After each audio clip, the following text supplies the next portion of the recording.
Check this out. For once, Gavin Newsom delivers a true social post directly from the president himself. Donald Trump just announced a new 15% tax on the American people. He does not care about you. Well, of course, Gavin doesn't know what a tariff means, as Democrats tend not to understand some of the basics in economics. Countries looking to do business with the U.S. will have to pay a 15% tariff, which may be above and beyond what they already pay in tariffs. That incentivizes American companies to come back home and hire Americans. It also incentivizes foreign companies to build and employ inside America. And in Gavin's case, tariffs might push up consumer prices, which incentivizes Americans to buy American, because American made isn't affected by tariffs. And if certain prices do rise too high, people won't pay for them, and they'll ultimately be forced to lower the prices again. But I get it. It's an oversimplification of tariffs, and they certainly aren't a direct 15% tax on Americans. Certain materials may be tariffed, metals and lumber and so forth, which is why critical mineral mining and domestic timber and so on they're also very important, things the president has already directly addressed in the past. So anyway, based on a thorough, detailed, and complete review of the ridiculous, poorly written, and extraordinarily anti-American decision on tariffs issued yesterday, after many months of contemplation by the United States Supreme Court, please let this statement serve to represent that I, as the President of the United States of America, will be effective immediately, raising the 10% worldwide tariffs on countries, many of which have been ripping the United States off for decades without retribution until I came along, to the fully allowed and legally tested 15% level. During the next short number of months, the Trump administration will determine and issue the new and legally permissible tariffs, which will continue our extraordinarily successful process of making America great again, greater than ever before. Thank you for your attention to this matter, President Donald J. Trump. And we shall see how that plays out. 15%. He ain't playing around, man. He had first announced the 10% tariffs just the other day, same day that the Supreme Court handed down their decision, which was on Friday. And so he started with 10%, and apparently he did some, he was doing some number calculations, mulling over the numbers, and came up with 15%. So it looks like 15% is going to be the new number, at least for a while. From NBC News, hundreds of companies, including major retailer Costco, has already filed lawsuits to get refunds on money they've paid toward President Trump's tariffs. Well, I thought it was the Americans paying for the tariffs, Gavin. Is it now just the big companies like Costco? Now I'm confused. Who's paying for the tariffs? Are the big corporations paying for the tariffs? Or the consumer paying for the tariffs? I don't even know anymore. So anyway, let's take a look at this article. Again, this is going to be on NBC News. Refunds from Trump struck down tariffs remain up in the air. U.S. companies could stand to get billions back in tariff-related refunds after the Supreme Court ruled against President Trump's signature economic initiative. However, the path forward to obtain this money remains unclear. Yeah, because the Supreme Court didn't give any pathways to recover any of that money. They didn't even touch on it, not even 2 words.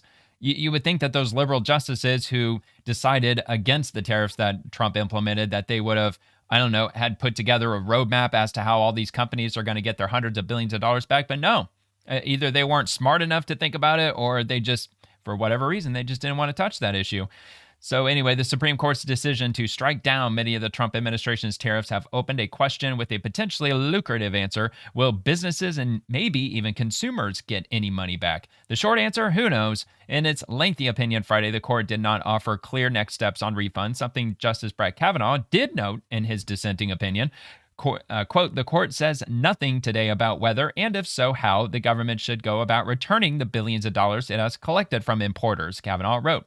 So now it's the importers. Is it the major companies who were paying all of the tariffs, or was it the major corporations, or was it the American individuals? I mean, I get it, though. Realistically, I suppose that all 3 entities paid a little bit in some form or another, although the numbers that I kept reading with regard to the everyday American citizen, it was like less than 5% of our costs were driven up by tariffs, if any. I think a lot of us didn't really get affected at all, unless maybe you bought a new car, or maybe you had to buy car parts for a foreign-made car.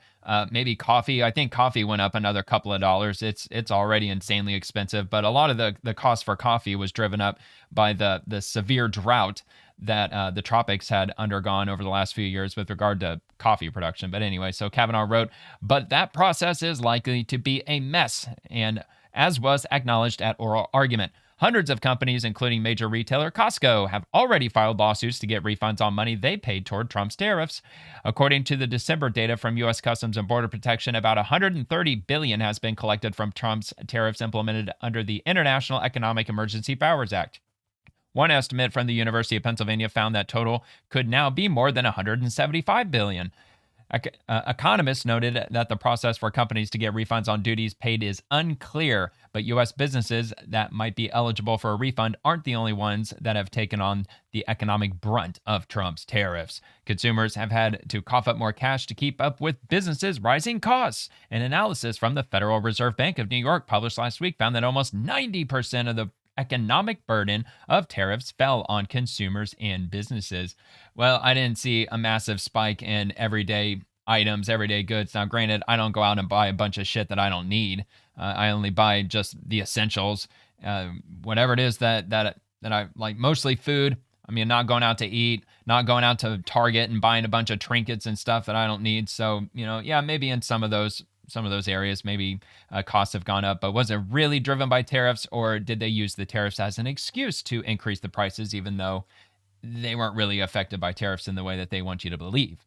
Anyway, Senator Elizabeth Warren, Democrat of Massachusetts, said in a statement that there is no legal mechanism for consumers and many small businesses to recoup the money they have already paid. Well, great observation, Pocahontas. That is very true. Instead, giant corporations with their armies of lawyers and lobbyists can sue for tariff refunds, then just pocket the money for themselves, she said. It's one more example of how the game is rigged. Well, then I guess you might have to talk about that with your liberal justices, because they didn't give any roadmap. There's got to be a good reason behind that. Illinois Governor J.B. Pritzker sent a letter to the president on Friday demanding a refund of $1,700 for every family in Illinois, which is hilarious because that ain't going to happen. According to his letter, Pritzker said that this would bring the total owed to more than $8 billion. Which, by the way, in that letter, he primarily pointed to farmers, where the tariffs have been ripping off the farmers. However, Trump just announced yesterday, he didn't announce yesterday, he just reiterated yesterday that over $12 billion worth of tariff revenue went directly to farmers. So anyway, President Trump called the court's decision defective during the White House news conference on Friday. When asked about refunds, he aimed back at the court, saying they take months and months to write an opinion, and they don't even discuss that point. I guess it has to get litigated for the next 2 years, he said. When pushed further on whether he plans to buy back companies that file for refunds, Trump said it's not discussed. We'll end up being in court for the next 5 years, which probably will. After the Supreme Court's decision was announced, advocacy groups and some government officials immediately started calling for refunds to companies that paid tariffs, which is probably realistically not going to happen because Trump is just going to restructure these tariffs. In the long run, it sounds like all of these reciprocal tariffs that he implemented, that the Supreme Court struck down, he just has to rewrite them under new acts that have been passed by Congress over the years. And according to Trump, he said, if anything, then we're probably going to be taking in even more than we already were, because by restructuring our tariffs under new acts of legislation, it may give us the door to open up to demand even more tariffs than we were already demanding. So I don't know. We'll just have to wait and see. We Pay the Tariffs, a group of small businesses are advocating against Trump's tariffs, immediately calling for full, fast, and automatic refunds. California Governor Gavin Newsom, who filed a lawsuit against Trump's tariffs last year, said in a statement that every dollar unlawfully taken must be refunded immediately with interest. Following the court's ruling, 2 members of Congress, Stephen Horsford, Democratic of Nevada, Janelle Bynum, Democrat of Oregon, introduced a bill that would require Customs and Border Protection to automatically refund tariffs and customs duties collected under IEEPA since January 1st of 2025. With regard to Governor Gavin Newsom, since they're building a train to nowhere, they still haven't laid a single track. They're probably never going to lay a single track. They've already spent over $100 billion on this high-speed rail project. When are the people of California going to get their money back? That's what I want to know. In his dissent, Kavanaugh added that refunds would have significant consequences for the U.S. Treasury. However, at the beginning of January, Treasury Secretary Scott Bessent told Reuters that if the Supreme Court ruled against Trump's tariffs, refunding the money won't be a problem. Bessent did note that it would be a corporate boondoggle and questioned whether companies like Costco would return the money back to their customers. That's a good question. He added that the refunds could take weeks, months, or over a year to go out. Outside of confusion over how refunds would go out, economists have said that Trump has other avenues he could explore to implement tariffs, adding another layer that complicates how and whether companies get refunded. Just hours after the Supreme Court ruling, Trump posted on Truth Social that he planned to sign an executive order placing a 10% global tariff rate, which we already know has been raised to 15%.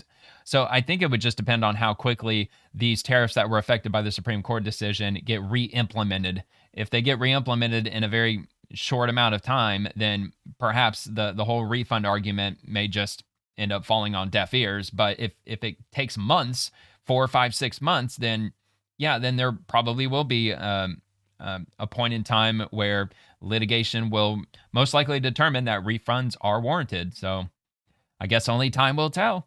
Elizabeth Warren, when someone illegally takes your money, that's called stealing. Donald Trump stole your money with his illegal tariffs, and you paid higher prices on everything from housing to groceries. Well, it wasn't illegal until the Supreme Court ruled that it was unconstitutional. So, I mean, you could argue all the way up until Friday, everything that he took in the form of tariffs was perfectly legal. It was perfectly fine until the Supreme Court said it wasn't fine. So if we're collecting those exact same tariffs, those IEEPA tariffs, if those are being collected today, Saturday, the day after the Supreme Court ruled, that would probably be illegal. And then you could get your money back for that.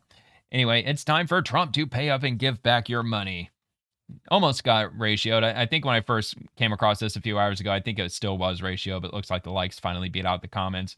Benny Johnson, Stephen Miller, as cowardly, as horrendous as the Supreme Court's ruling was. Here is the good news. The court also affirmed that the president has the authority to levy tariffs on foreign nations, so his tariffs will not only be fully reconstituted, they will also be expanded. Justice Thomas said so brilliantly and eloquently, the language of the statute is clear. Under the International Emergency Economic Powers Act, the president has the authority to regulate foreign trade. And going back to the founding of our country, the term regulate has always meant and included the power to levy duties. But here's the good news, Laura. As cowardly, as horrendous as the Supreme Court ruling was, as poorly as it reflects on John Roberts' court and the continued torturing of our statutes and our Constitution, here's the good news.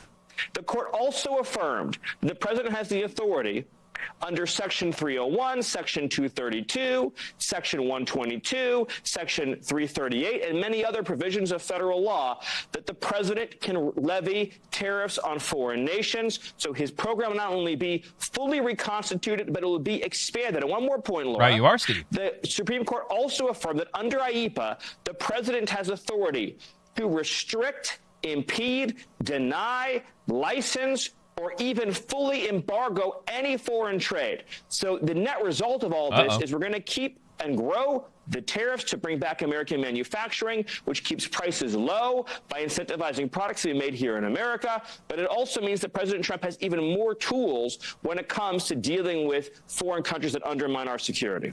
Right. That's what Trump was saying yesterday, that in many ways the Supreme Court decision makes it definitive on what exactly that he can do.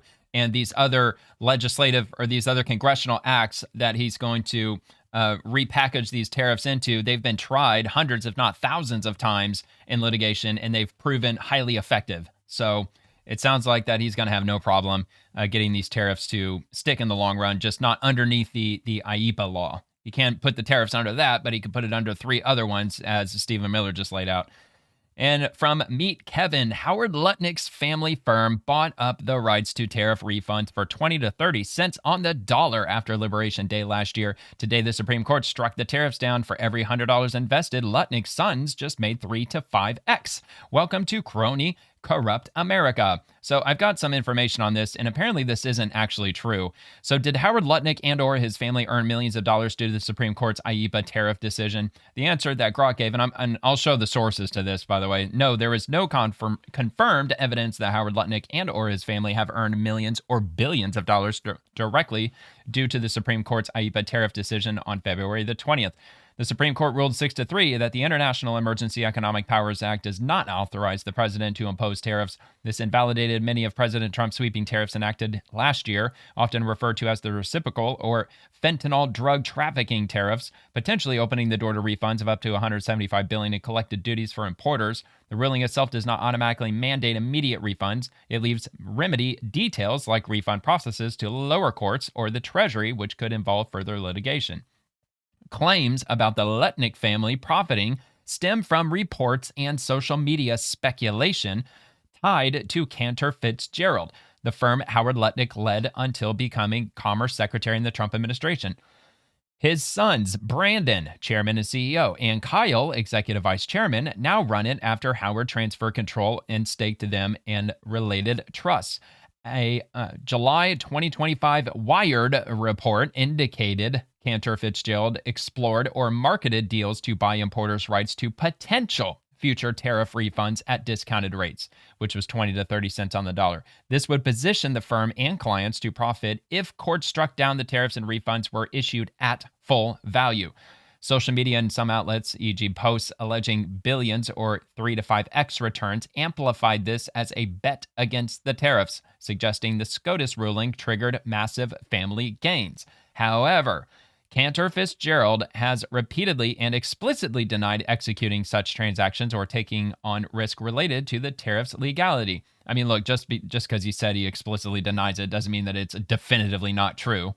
So anyway, post-ruling statements, Newsweek and Semaphore emphasized Cantor Fitzgerald has never executed any transactions or taken risk on the legality of tariffs. They rejected claims of profiting from the decision, calling them inaccurate. While the firm's earlier interest in refund rights raised conflict of interest concerns, prompting Senate probes by Wyden and Warren in 2025, no public evidence confirms completed deals that paid out millions or more specifically from this ruling. Yeah, I think if they did, just based on this alone, just the Senate probes by the likes of Elizabeth Warren, I think she would be screaming this from the rooftop. She would be going absolutely psychotically ballistic right now if they were 100% profiting off of the Supreme Court's decision. I mean, there is no doubt in my mind that she would not be shutting up about that. Profits remain speculative or hypothetical at this stage as refund mechanics are unresolved. In summary, the decision creates potential for refunds broadly, and past reporting highlighted Cantor's positioning, but the firm denies any actual profitable trades tied to the outcome. No verified reports confirm Lutnick family earnings in the millions from this event. So here's some of the sources: Newsweek, New Republic. So Trump secretary silent, his son's poised to make bank from the end. So this one leans toward they are going to make money off of it. Finance.yahoo. Trump secretary silent as son's poised to make bank from the end of ... I'm assuming the IEEPA tariffs. Importer paid $10 million in IEEPA tariffs. Immediate cash from Cantor. From X. Okay, so that could be anything. It could be just a random post from some nobody user. Howard Lutnick, sons accused of fraud amid Trump versus Supreme Court. Hindustan Times, Facebook, Investopedia, Semaphore.com. His old firm did not, in fact, profit from Supreme Court. That's according to that website. TalkingPointsMemo.com. Let's see. Raw Story, NBC News. Trump says he signed a 10% global tariff after a Supreme Court decision. Howard Lutnick's old firm says it did not profit from Supreme Court ruling. So that was on NBC News. Wire.com, the Supreme Court on Friday overturned most of President Trump's tariffs, which could lead to more than $175 billion. Anyway, let's see. Anything else? Finance.senate.gov, SupremeCourt.gov. I'm sure that was the Supreme Court decision, work.com. So anyway, we get the idea. So they pulled this information from a bunch of different sources. Looks like a lot of them are left-leaning, right? It would seem that way. Reddit. I guess it's even pulling information from Reddit. All right, so let's head back to the next one. The next post here from Adam. Howard Lutnick went on TV to reassure the public that the Supreme Court would rule in favor of tariffs. These justices are going to come down in favor. Then his family went out and quietly bought up all the tariff refund rights for pennies. Disgusting fraud. Anyway, let's hear what he says the Commerce about Secretary this. Howard Lutnick was at the Supreme Court to watch the discussion today and joins us now. Sir, good to have you back on. What did you see today? By the way, I think this was back on November the 5th. Well, I think they're leaning toward the president. So what happened is General Sauer, our Solicitor General, was out first, And the justices were tough. Let's say they were asking them tough questions. But when the other side got up, wow, it was very, very strong. And so I left very upbeat and very positive. And I think these justices are going to come down in favor of the president's powers because he's stopping the emergency of what's happened to trade against the United States of America. Everybody knows it, and some of those discussions were really, really interesting, and that's why it's fun to be on the show to sort of talk about exactly what some of these justices said. All right, well, obviously that didn't age too well, and you probably had a right-leaning bias, which is probably why some of the justices sounded like fireworks and the other ones just sounded like duds. And then we got this from Derek Evans. Different topic, so I'm going to move on from the Howard Lutnick thing. Breaking Rep. Tim Burchett confirms Mitch McConnell's staff is blocking the SAVE Act. I really think he's blocking it. This video isn't related to that. This is just a video of Mitch McConnell falling down a couple of months ago. If you want to check that out, here you go. Working people off the streets and kidnapping them. Whoopsie. He took a fall, but he's fine. He's fine. Turtle Boy's okay. He's fine. He's going to be all right. He actually just walked out of the building after that happened. And off he goes. Dude should have retired like freaking decades ago. All right, Western Linsman, here we go again. Bernie Sanders says he doesn't have his birth certificate or know how to get one. Yeah, of course he doesn't. He knows exactly how to get a birth certificate. It's called the Office of Vital Records. Every single state has one. That's where your birth certificate is. It's very easy to get it. Quote, I don't have my birth certificate. God knows how I get it. Just incredible. I mean, dude, you can't be that big of a moron and be a sitting U.S. senator. Give me a break. You're not talking about voter ID. That's the way Trump defines it. But you're talking about, now I don't know about California's initiative, but I do know what's going on in Washington. They are scared to death of getting voted out. I think that's what it all boils down to. These Democrat senators are they're deathly afraid that if the voter rolls are corrected to reflect only Americans are voting and they're only voting one time per American, we're probably going to see a sweeping loss of Democrat senators in the next election, in their next election. Before you can, maybe I have it wrong here, register to vote, you need a passport or your birth certificate. Do you have a passport or your birth certificate? Yeah, we all have a birth certificate, dummy. Do you? I do. I have but millions of people don't. I don't have my birth certificate. Bullshit, dude. Well, needless to say, he's got his fucking passport. You mean to tell me, Bernie Sanders, you don't have a passport? Dumbass. Of course he has a passport. And 50% of Americans allegedly have a passport. I don't have a passport, but I got my birth certificate because we were all given birth certificates. Not to say that you have one in your possession right now, but you can certainly get one. I bet you can go to Google and type in, how do I get my birth certificate? And it's probably not going to be too difficult to determine how exactly you can get it. Matter of fact, let's just take a quick look. Let's just see. So how can you get your birth certificate? To get a birth certificate in the U.S., you must contact the Vital Records office in the state or territory where you were born. Options include ordering online via Vital Check or the state's official website, mailing a request, or visiting a local health department in person. You will need to provide identifying information, a valid ID, and pay a fee. Now, I've said this before. What they should have put into the SAVE Act, that if your income is below a certain threshold, then your fee should be waived or it should be covered by the government in some way, shape, or form, because I've heard $20, maybe it's $30, depending on how you obtain your birth certificate. So if you make less than, I don't know what, like less than like $35,000 a year or something, then perhaps it should be waived just for the interest of obtaining the proper documentation to secure your voter ID. So anyway, let's check out Vital Check. So this is vitalcheck.com, and just to make sure that I'm not doing any funny business, just click on the link. That's what pops up. So you can order your certificate, birth certificates, and I've not gotten this far. So what do you need? Let's see. Okay, so you'll need your full name, date of birth, your place of birth, your parents' names, your self-identification, and proof of relationship. This is usually verified electronically, but you may need to submit a valid ID or other documents to prove your relationship if electronic verification is not possible. And your payment method. You can use a credit card. You could use other accepted forms of payment. And then the birth certificate, understand what information is included in the official document and its legal uses. So, I mean, like we pretty much know like how a birth certificate works. So the ordering process, you complete the application, you make your payment, you verify your identity. So government processing, and then you just receive your certificate. And then you click start order and you just go through the prompts and you order your birth certificate just like that. 1, 2, 3. Now, I don't think that it said that that Vital Check works for every state. I think it said it works for most states.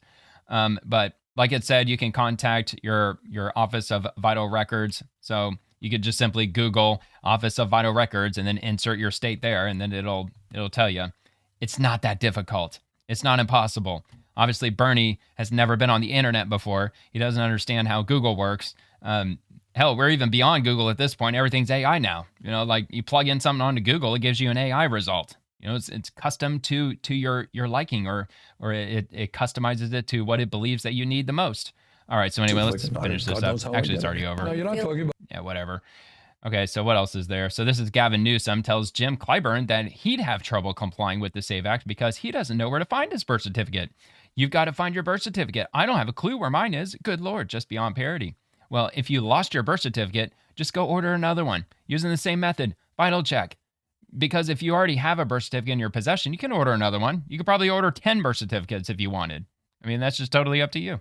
And they're just pretty much gaslighting at this point because the narrative they've kept up with, minorities don't know how to get a birth certificate, and married women didn't change their name on their birth certificate, which probably doesn't matter in the context of getting a voter ID because you simply need to prove who you are, and your maiden name will certainly definitively prove who you are. So anyway, let's give this a watch. And of course, we're not talking about the other aspects of the SAVE Act that go well beyond ID, and it goes to the which is also part way of beyond Jim ID. Crow, the history. Oh my God, Jim Crow! When it comes to registration, not the you gotta find Democrats. your birth certificate. If you know where yours is, I have no clue where mine is. Or you have to passport, and 2/3 African Americans don't even have passports. I don't have one either, but we all have a birth certificate. But not only that, how many people go out, get married, Yes. and then square their marriage Obviously, name they had a conversation before this conversation started. with their birth certificate? And that would be thrown out under that law. No, it wouldn't. Yeah. So that's No, it what wouldn't. just passed the House of Representatives now needs to get the 60 in the Senate. So I like what Schumer said, dead on arrival. No, see, what it needs to do is prove who you are. And I would argue that your maiden name on your birth certificate would prove who you are above and beyond what your married name on a birth certificate would say who you are. But I don't know. That's just me. I'm no like law expert. I'm no like congressional expert or anything. You know. Anyway, so this comes from the House Republicans. You're required to show an ID to rent a car, buy a beer, board a flight. So they have a whole checklist of items. These things obviously require an ID. Buying a beer, picking up a prescription, renting a car, boarding a flight, buying cold medicine, getting a piercing, donating blood, renting a hotel room, expressing your Second Amendment rights, opening a bank account, probably getting a tattoo. That's probably required also. Voting in American elections, not if you live in a blue state. Virtually all the red states, you have to show proof of ID before you can vote. But in blue states, nope, you really don't. You don't have to show proof of ID or anything like that. You just go and you vote, apparently. Anyway, so stand up for Trump. Breaking: Democrats are in panic mode after devastating new poll finds Americans' trust in the public part or in the Republican Party on the economy and inflation by +6 points, tariffs by +2 points, immigration by +11 points, and border security by +28 points. Donald Trump is crushing it. So I think I actually let me just double check. I think I actually asked this question. Yeah, I did. So Gronk, which poll is he talking about? Because I'm not. I don't know. I'm always wary if they don't include what the poll is. I don't care if they're on the right or the left. So decided to ask Grok to see if they would feed me any information. It said the post likely refers to a Wall Street Journal poll, January 8th through 13th of 2026, 1,500 voters. However, actual results show Republicans lead on the economy by +6, inflation by +2, tariffs by +4, but Democrats lead on immigration by +15 and border security by +9. No recent poll matches the exact claims. Okay, I don't know, man. I'm almost calling full on BS on that because I mean everyday Americans know that Democrats open the border wide open. So with regard to border security, that sounds laughable that Democrats would be ahead on border security. Democrats are anti-border security. They have been for several years now. And Democrats leading on immigration by +15. Yeah, I don't know. Whatever. You know, that's what Grok said. I don't think this is related to the poll. I think it's just Trump getting off the plane. Yeah, it's just him getting off the plane going, I don't know where. Who knows where. Looks like maybe a foreign country. Not sure. Maybe that was today. Maybe it wasn't. Probably wasn't. I don't know. Let's move on to the next thing. From John Palmentieri, during an ICE activity on Carrillo Street in Santa Barbara Friday morning, 80-year-old Doug Hayes, a local attorney, stepped in to move a backpack, and from there, the situation escalated. There was a crowd getting video and blowing whistles. So let's see what happens here with this 80-year-old attorney. So look, the backpack is right here. So the guy's getting arrested. I'm assuming he was either obstructing officers or he's full-on assaulting them, probably assaulting them, because they don't ever seem to ever want to arrest anybody for obstruction anymore. So they're in the process of getting him handcuffed. This 80-year-old practicing attorney, by the way, goes in here and he tries to grab his backpack, and it looks like he might be trying to walk away with it, which is freaking theft, but have a look.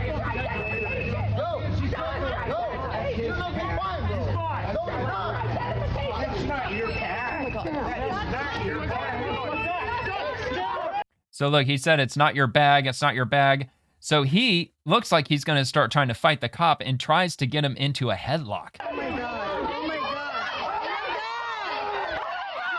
God. Yikes. Yeah, there's no oh my God for him trying to get the officer into a chokehold. Where was the oh my God for him? Of course, that's a rhetorical question. Oh yeah, where's everybody screaming, call 911? They love to yell that whenever there's something that pops off. Which is laughably stupid.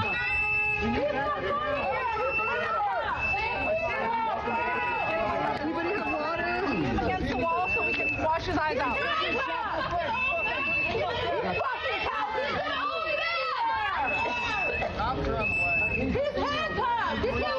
Either the old man was senile or that was just an obvious stunt with his attempt to try to drag ICE into court and how he was brutally assaulted. I'm sure it was all staged. That was just my opinion. But we do have another view. We have another angle of this. So if you may have not noticed, because I forgot to point it out, there's another person standing right over here that's filming it also, which is this angle right here. And this is from Derek Evans. Watch attorney Doug Hayes attacked ICE agents during a detention in Santa Barbara and was taken to the ground and pepper sprayed. Felony assault on federal officers caught on camera. Nobody gets a free pass to break the law. And that's where I think it would backfire. If that was his intention, was to try to get into a confrontation where the officers assaulted him and now he can try to sue them for millions of dollars and try to overthrow ICE's presence in Santa Barbara, I don't think it's going to play out too well, dude, because you obviously attempted to try to choke out one of the freaking agents. But this is a much better view of that. Here, I'll go back. Here we go.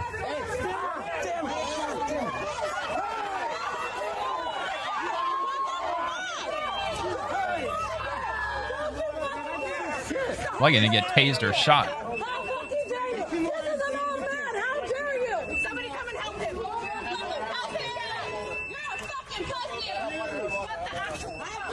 The party of love, tolerance, and acceptance.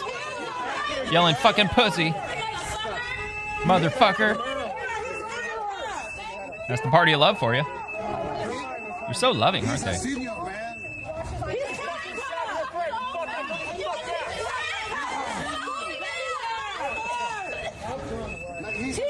I'm telling you what, y'all. Anybody who's millennials, Gen Z, heaven's probably going to be a sausage fest. All I'm saying. All right, so therefore I am breaking. Somalis in Minneapolis demand $200 million in reparations for business closures and community trauma. Of course they are. They want reparations.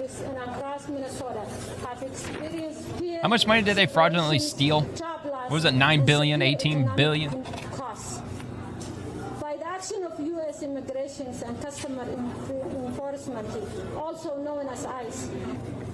Also, but that's not it. We must repair the damage by making sure that this is for our governors, for our state, and for our legislators. We want to make sure... Dude, if the government gave these people $200 million, she knows damn well she's not going to get a fucking penny. She's not going to get anything. The men will take all of it. And they will funnel it to Somali terrorist organizations. Small business owners, not those who make $200,000 and above. What'd she say? Fraud business owners? We have been suffering since the crisis of ICE. We also also demand an immediate help to evictions so families are not pushed to homelessness during the crisis. Our community deserves... Oh no, executing federal law. How dare they? Give us $200 million because they followed federal law. Their lives defending the community. With an agency that has been in effect since, what, 2002? Ice out, small business in. Ice out, small business in. Ice out, justice in. Thank you so much. Hilarious. You almost can't make this shit up. So, of course, I was in Minnesota. And Scott Jennings, no deportations of illegal immigrants is the official Democrat position. This was a surreal on-air moment. They can't even say it. We have to abolish ICE. We have to abolish the Customs and Border Patrol in the way that they currently exist. So we have to abolish ICE, and then what? We should allow all the illegal immigrants to just live here forever. But of course, as Scott Jennings said, he can't say that. Replace them with something that actually does the work that we need for them to, and that is effective at holding these people in this administration accountable. I'll tell you what the work is not. The work is not killing American citizens. You said the work we need them to do. I'm interested in your opinion. What is the work that we need them to do? Absolutely. One, the work is not killing American citizens. No, what is the work we need them to do? No, not what they don't need to do. What they do need to do. Well, first, let's look at what they don't need to do. They don't need to go into oh my communities God, like Memphis, what an idiot. Where they're currently terrorizing and traumatizing our communities. What we also need to make sure is that we have elected officials who are creating a pathway this is of why opportunity CNN's for failing. people who are currently undocumented. Do we need a federal law enforcement agency to deport illegal aliens, yes or no? We do need a federal law enforcement agency that deals with immigration, that doesn't kill people. Deport illegal aliens. Deport. Dude, deport. He can't even say that with a straight face. Because the vast majority of Americans are all about mass deportation. They are in favor of mass deportation. Is laws that make sure that people who are undocumented... Is there a single illegal alien that you would deport? You know, this is what I want you to focus on. That was a good question. Is there one? One. Give us one. There are a lot of people in this country and in this community, in our communities, that have done so much to make them better, and we need to be prioritizing how we create opportunity. Is this the Democratic position for 26?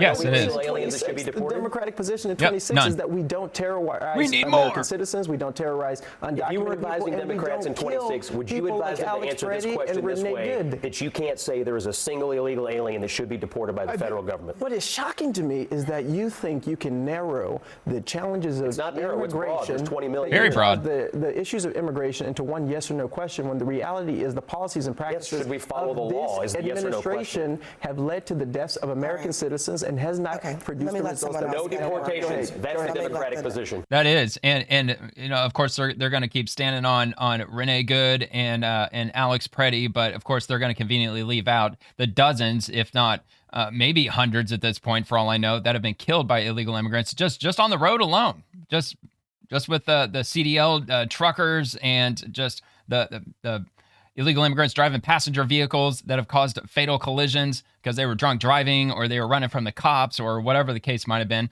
plus the criminal illegals, those who were involved in gangs and crime. And yeah, so there's been hundreds, maybe even thousands of Americans that have been killed at the hands of illegal immigrants over the last several years. But of course, they're going to stand on just two people. Both of which, look, the whole Alex Preddy thing, I don't know, just the footage makes it pretty questionable as to whether if they should have even opened fire on him at all. I don't think that they should have, just based on what I've seen. With Renee Good, the Department of Homeland Security said that the federal agent was struck by her vehicle and he suffered internal bleeding into his abdomen. So they were definitely justified in shooting her if that was the case. She was trying to run over agents. So there's that argument. But of course, the Democrats, they don't want to stand up for angel moms, angel families in any way, shape, or form. Of course they don't.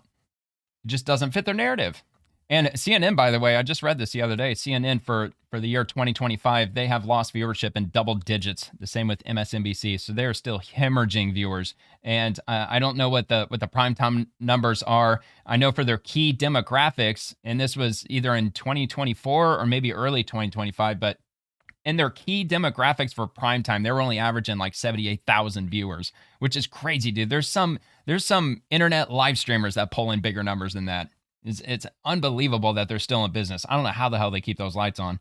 From Homeland Security, on February 17th, ICE arrested Juan Espindola Ramirez, a criminal illegal alien from Mexico. So they're going to elaborate on this further because they're responding to News Channel 5. So this is what News Channel 5 said. A dad in Nashville with a newborn at home was detained by ICE on his way to work this week, despite having a legal work permit and no criminal record. He spoke with our Patsy Montesinos virtually from jail. Here's a first look at her reporting. So let's take a look at this first. We are doing it the legal way. It doesn't matter. They don't care. They don't respect it. I miss my dad. News Channel 5 has verified reports that there have been ICE activity in South Nashville as early as Tuesday morning. One man, Juan Martin Espindola Ramirez, was detained on his way to work around 10 in the morning. His wife, a U.S. citizen, Juana Bautista, was on the phone when that moment happened. I love you. I love you. I love you. Bye. The couple tells us that the moment that happened, so the news cameras were just conveniently there the moment it happened, the moment she got in contact with him. His real ID driver's license and his work permit, but that the agents wouldn't accept it. I heard him, he's like, here's my driver's license. And the officer was like, no, that's not gonna cut it. So he got his work permit out of his wallet and he showed it to him. And I heard the officer say, that ain't. Video shared shows the moment that agents then break his windows and try to get him out of the vehicle. That's when Juan starts running. Through a video call detained from Putnam County, isn't that fleeing and eluding? I asked Juan why he ran in Spanish, and he said he ran out of fear. Fear because that's ICE what all the agents criminals had say. broken his window I ran because I was scared. And started to hit him. Juan came to the U.S. when he was 17 years old 10 years ago. Did he come in legally? About a year later, he illegally? says that someone tried to kill him. Notice how she at conveniently his work, left that one out. That's how he was able to qualify for a U visa. A U visa is given to victims of crime who help law enforcement prosecute crimes and criminals. Then he says through lawyers at Osman Law, he was able to apply for his green card, getting his Social Security and work. Well, applying for a green card and getting a green card are two different things, though. The process took 6 years, and he didn't get those until 3 years ago. He's not a criminal. But did he really get one, though? He was here legally. He's on a work visa. He has his social. He had his real ID. We reviewed public court records from Davidson County that show Juan doesn't have a criminal record. After the detainment, the pair says that if you entered illegally, that is a criminal act. For being from Guatemala, though he's from Mexico, and made jokes at his expense. Juana and Juan have been together since 2019, and they just welcomed a baby boy barely 2 weeks ago. She says she arrived on the scene when ICE agents were detaining Juan, and she tried to say bye to him. She tried to get him to see his baby, but they were not allowed, and that the agent told her to step back or that she would be taken into custody as well. Now, Juana and his 8-year-old stepson and his 2-year-old boy are just praying and hoping that he is let go, and she says she is confused as to why he was detained because he had some type of legal status in the U.S. Oh, he had some type of legal status, or maybe lack thereof. I have reached out I don't know. to We'll just have to wait and see. to ask about the specific arrest, but I haven't heard back. On Tuesday, I did speak to an ICE supervisor who told me they were making targeted arrests in Middle Tennessee and around the country, just as they usually do, looking for those that are in the country illegally and have committed serious crimes. Okay. All right. So this is the response from the Department of Homeland Security. On February 17th, ICE arrested Juan Espindola Ramirez, a criminal illegal alien from Mexico. During a vehicle stop, Espindola Ramirez refused to exit his vehicle when officers requested him to do so, which we obviously saw in the video. ICE officers removed him from his vehicle. During the stop, he continued to resist arrest and attempted to run away. We saw that too. ICE safely took Espindola Ramirez into custody. Let's see. Espindola Ramirez did not present any form of a driver's license during the encounter. He has 2 previous arrests in 2018 and 2019 by the Metropolitan Nashville Police Department for driving without a license. So he did have a criminal record. He will receive a full due process and remain in ICE custody pending immigration proceedings. He was granted work authorization by the Biden administration. To be clear, work authorization does not confer any legal status in this country. Being in detention is a choice. We encourage all parents to use the CBP Home app to take control of their departure. The United States is offering illegal aliens $2,600 and a free flight to self-deport now. We encourage every person here illegally to take advantage of this offer, and yada, yada, yada. So we basically already get the gist of that. We already know that. So I would say the most important takeaway of this is that they deemed him a criminal illegal alien from Mexico. So he's an illegal alien. Whether Whether or not if the news broadcast wants to confirm that or deny it or what have you, even if they were granted a work authorization, which that's what the Department of Homeland Security says, but he still is an illegal alien. And because he was caught driving without a license a couple times, I'm assuming that would make him a criminal illegal alien. So anyway, that's the latest on that. Homeland Security, they spend a lot of time correcting a lot of records because there's many stories like this happening all the time where they say one thing and then the federal government has to step in and say, well, here's what's actually going on. All right, so anyway, Senator Andy Kim. So I got a few posts of Democrats visiting ICE facilities, and of course, they're not happy about it.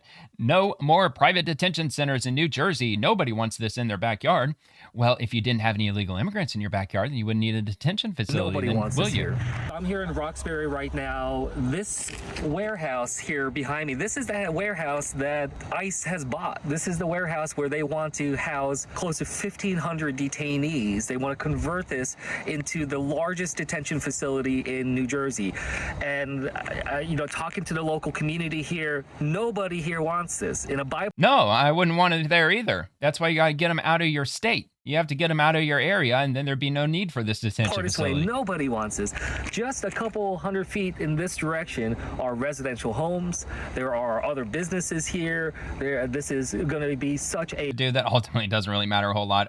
This building obviously receives a lot of noisy activity with all of the truck bays. A massive challenge when it comes to the logistics. The thing that just pisses me off even further is nobody from ICE, nobody from Department of Homeland Security is talking to the local community, asking about the impacts that this is going to have. It's important for me to hear directly from the local community that I've talked to, the leadership and others, just about this facility and to see it with my own eyes. The idea that this is going to be converted into one of the largest detention facilities in the country. Nobody wants this here.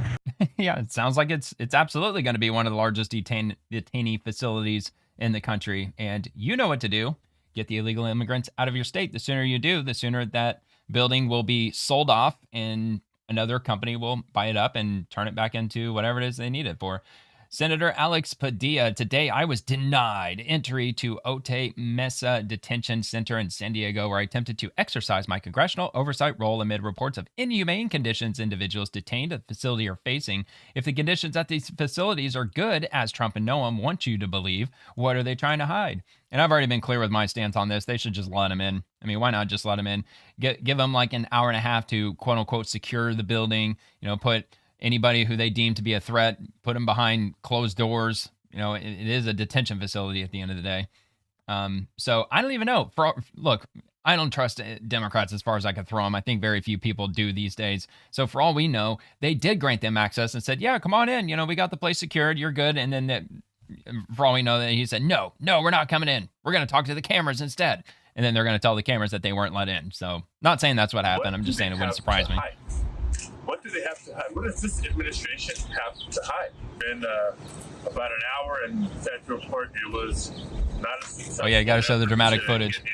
You got to push the button. You got to yank on the door. Oh my God, it's locked. To allow us to visit or tour or even be briefed on the status of the facility. Or even sharing. And notice how there's no Democrats that are actually getting footage from inside there. But again, to be fair, I don't know if maybe they just don't allow any footage of any kind for quote unquote national security reasons. I don't ever see Democrats actually going in and taking these tours because they've already been clear that they need, I think it's 72 hours notice for them to secure the building, to allow members of Congress to come in and have a look anywhere they want to have a look at.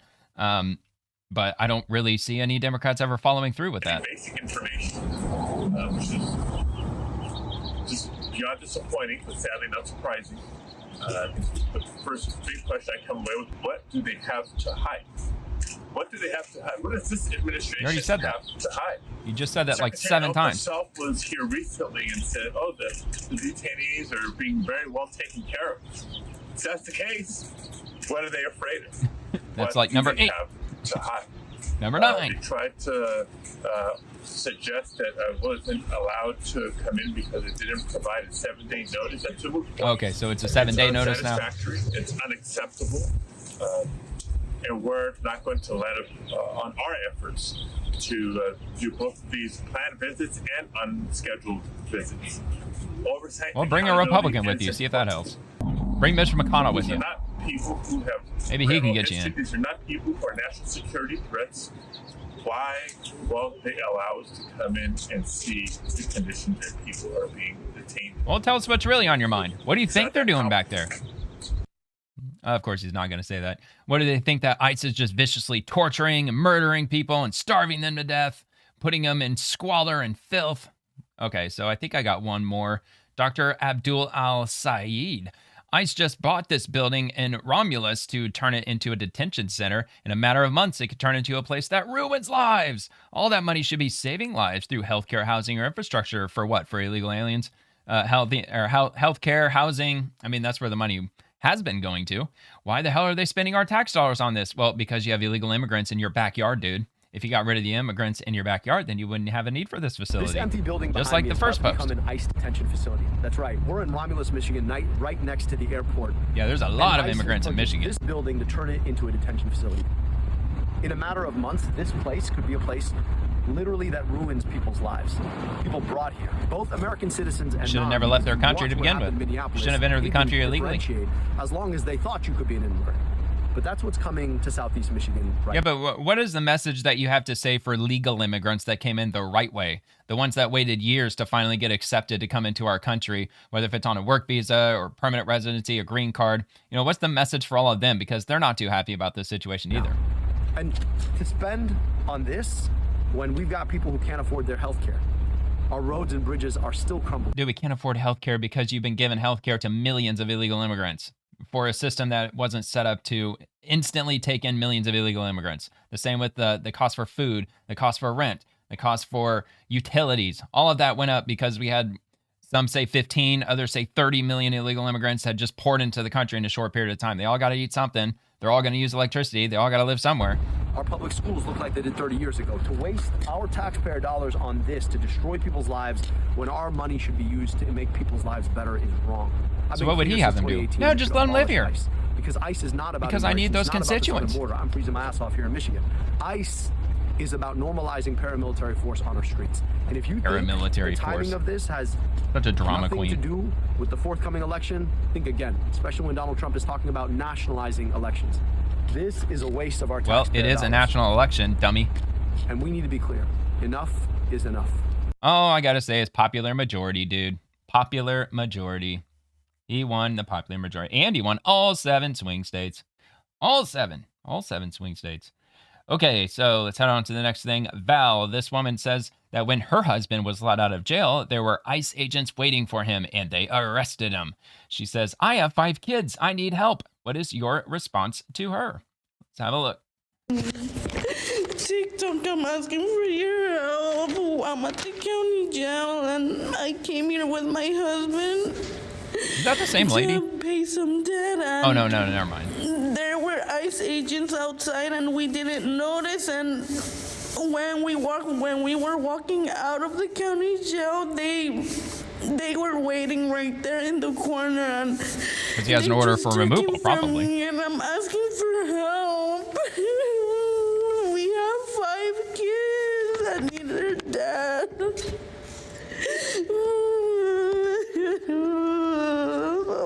Please help me. Good grief, man. There's no limit to what people do on friggin' TikTok. Document every waking moment of their lives. Unreal.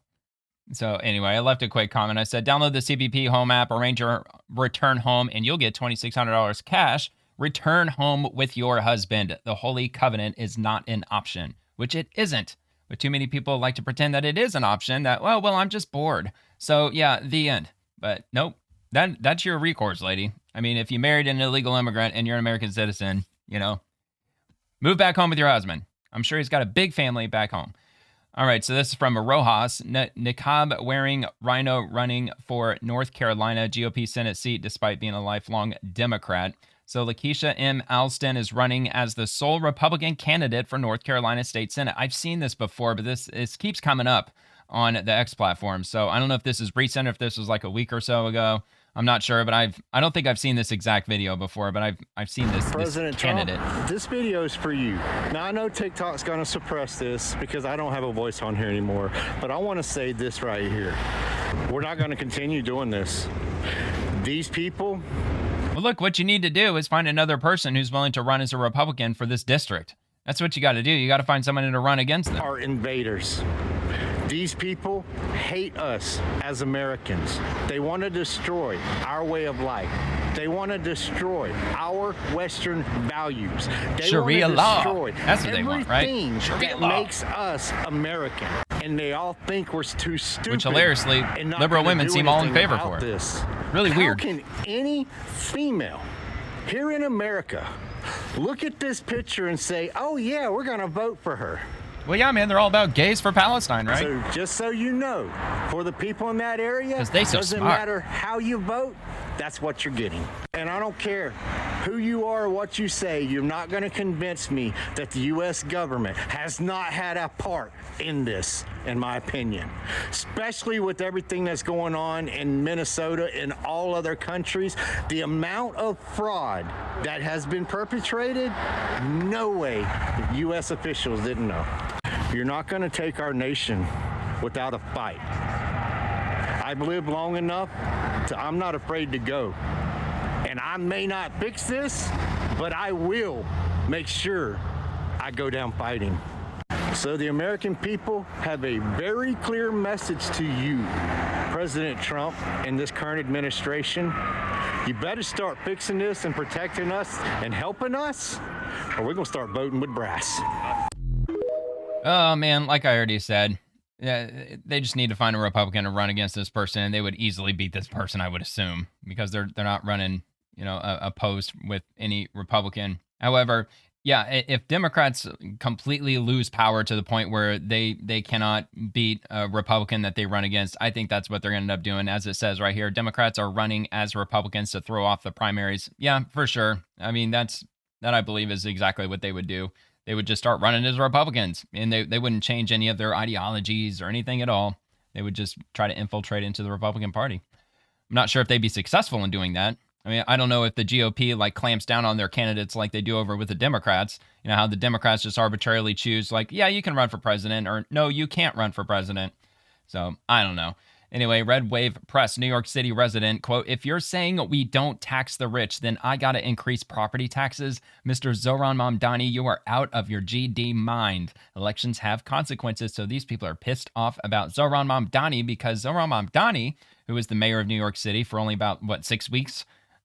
Hasn't even been 2 full months that he's been mayor. He's already threatening to increase all property taxes across the board by 9.5%, above and beyond where they are right now. So let's hear this. With the greatest respect, in every campaign speech, in every debate where you engage, we opened our ears to listen. Quit being gullible, now today, dude. accept the words echoing from us now. Do your job as mayor and leave our taxes out. Saving only 2 options. You're saying if we don't tax the rich, if you want lower taxes, dude, you can't vote taxes. Democrat. We are not a pawn in Southeast Queens. We are not part of your negotiation tactics. Zohran Mamdani, you are out your goddamn mind. There you have it. Hey, man, you get what you vote for, and I'm sure the comments are full of that. They're probably full of that. Anyway, I said lots and lots of people have tried to warn y'all. Never vote socialism. It is 100% doomed to disaster. Plenty of other countries tried it. They all fail. It's all in the history books. So liberals after Trump got elected and reelected. Liberals after Zohran Mamdani destroys NYC. All right, so to transfer to the mayor's palace, do nothing. Do nothing jobs like chief of equity. All right, so they're the rich. They were chanting to tax odds. They are just now finding this out. Our Democrat mayor and governor are destroying my city. I'm done. Next time I'm voting for a different Democrat. Yeah, they ain't gonna solve anything. I mean, dude, if you don't want taxes to be increased in your city, you just can't vote for a Democrat because that's just what they do. It's in their blood. It's in their nature. They raise taxes. They raise everything. You know, there's a pretty good reason why the blue states are by far the most expensive places to live in the country. You understand what happened in California? It's coming, New York. Good luck. So anyway, yeah, I can only imagine where these comments continue going and just down the same road. All right. And from Chief Nerd News, Zohran Mamdani calls on New Yorkers to shovel snow during tomorrow's blizzard. Yeah, I guess there's going to be a blizzard tomorrow, apparently. And he says, quote, "You too can become an emergency snow shoveler. Just show up at your local sanitation garage between 8 a.m. and 1 p.m. tomorrow with your paperwork." And we're utilizing 33 DSNY vans and 2 DSNY buses to transport shovelers where they're needed faster. And for those who want to do more to help their neighbors and earn some extra cash, you too can become an emergency snow shoveler. Just show up at your local sanitation garage between 8 a.m. and 1 p.m. tomorrow with your paperwork, which is accessible online at nyc.gov. Does that include ID? /snow, and you can get started right away. Oh man, that's hilarious, man. You almost can't make that up. That they're essentially begging people in New York. Do you think anybody's really going to take them up on this? I mean, like, are they actually paying them, or is this just like volunteer? I don't even know. Probably volunteering because they just don't have the money. I think that Zohran Mamdani's his New York City budget for next year has like a $5 or $6 billion shortfall. They're already spent. The budget for next year is like $127 billion. $50 billion worth is going directly to education. That's it. They're spending over $50,000 for each student, each K through 12 student in the city of New York. That's how much they're spending on each student right now. $50 American $1,000 in cash. Well, maybe not cash, but you know, it is cash at the end of the day because that's how much money they're spending on it. $50 billion. That blew my mind. Do you know how much money, percentage-wise, they're spending 40% of the city's budget on education? You want to take a wild guess on how much that they're spending on housing? 2%. That's it. You'd think that they would invert those numbers if he cares about housing so much, dropping the cost of rent and all that shit. So House Republicans, let's get this straight. In Zohran Mamdani's socialist utopia, it takes 2 forms of ID to shovel snow, but no ID to vote. Make it make sense.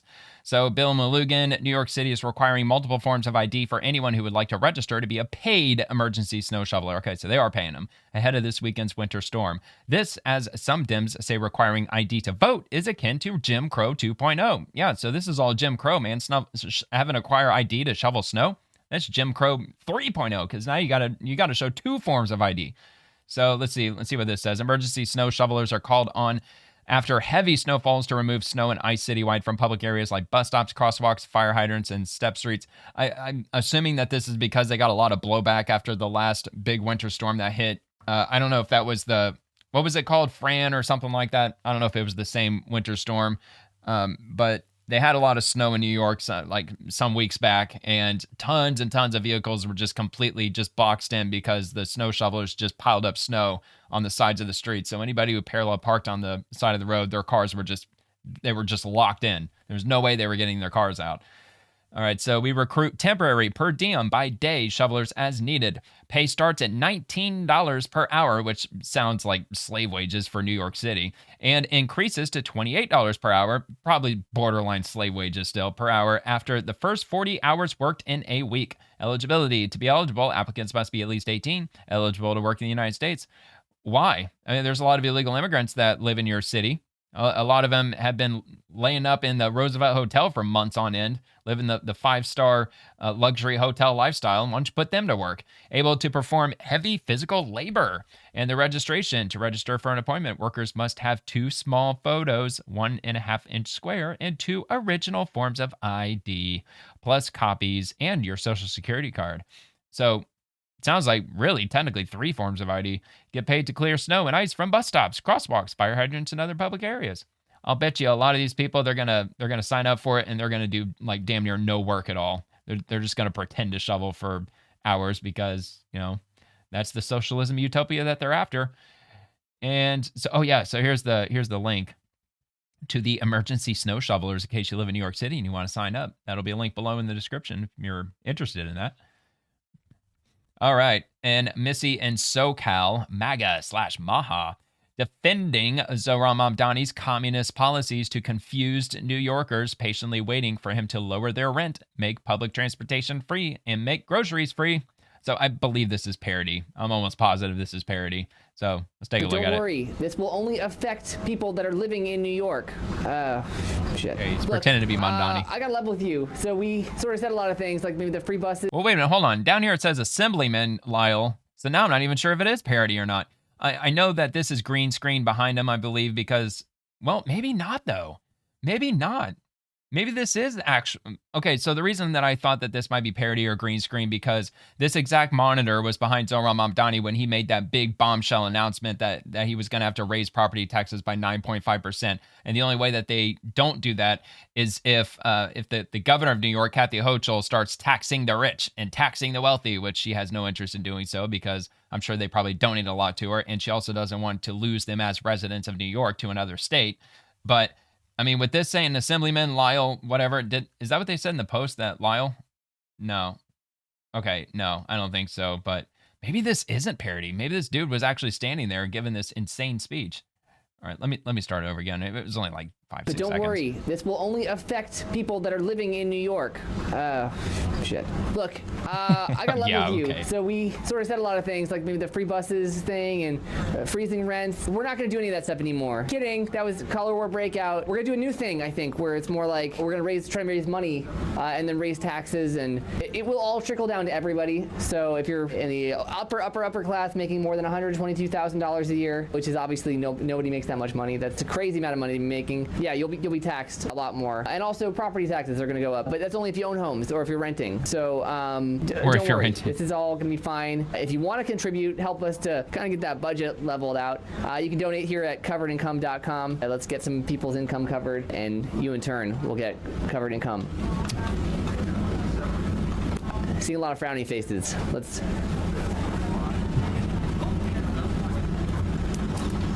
Yeah, but see, that's the thing. You don't even really know anymore. Because so much of what Democrats say today could easily be chalked up to parody like 15 years ago. And you don't even really know anymore. I'm banking on that being parody. Of course it was parody. But still, that was hilarious. All right, Magat Wade, AOC and Mamdani are wrong, and Africa is the proof. Next time you talk to a socialist, use this angle. I've never seen one hold on to their ideology for more than an hour after hearing it. Why do you think Africa is the poorest region in the world? You hear colonialism, racism, corruption, slavery, low IQ, blah, blah, blah, lazy, all those things we talked about. Do you know what you won't hear? Africa is the poorest region in the world because it's the most overregulated region in the world. Entrepreneurs are not free to enterprise. There is no economic freedom. There is no free enterprise. The free markets are basically in chains. No one is going to tell you that. But until they very do, rich in we stay poor. resources too. And so we Africans are your reminder of what happens if you don't get your act together. AOC, Mamdani, whatever, they just are wrong. But next time you argue with them, first of all, I would like to not think of you as arguing with them, but next time you have to have a conversation with them, I want you to remember that these ideas hold the moral high ground. And at the end of the day, that's what matters. Where is the moral high ground? These ideas have it. So maybe try to engage at that level, and the Africa angle will be very helpful for you, because it's an angle from which I have yet to see a Marxist socialist be able to hold on to their ideology for more than half an hour or even an hour when I speak to them, because it's a clear case. So that's what I came to share with you, and to share with you that I would like to think of you as the cheetah generation. There's a reason why my book is called The Heart of a Cheetah. Cheetahs are this generation of people who I like to call the permissionless generation. We don't wait for no one's permission. No one's permission, and I mean no one, including governments, and especially government's permission. Remember that. That's the generation that you're supposed to be part of. And this is our time. All right. Very interesting. Yeah, I think she said that well. And Owen Gregorian passed the popcorn. Jasmine Crockett is now accusing the left of racism. Mike LaChance, the Gateway Pundit. Did you ever think you'd see a moment when Rep. Jasmine Crockett would accuse the left of being racist?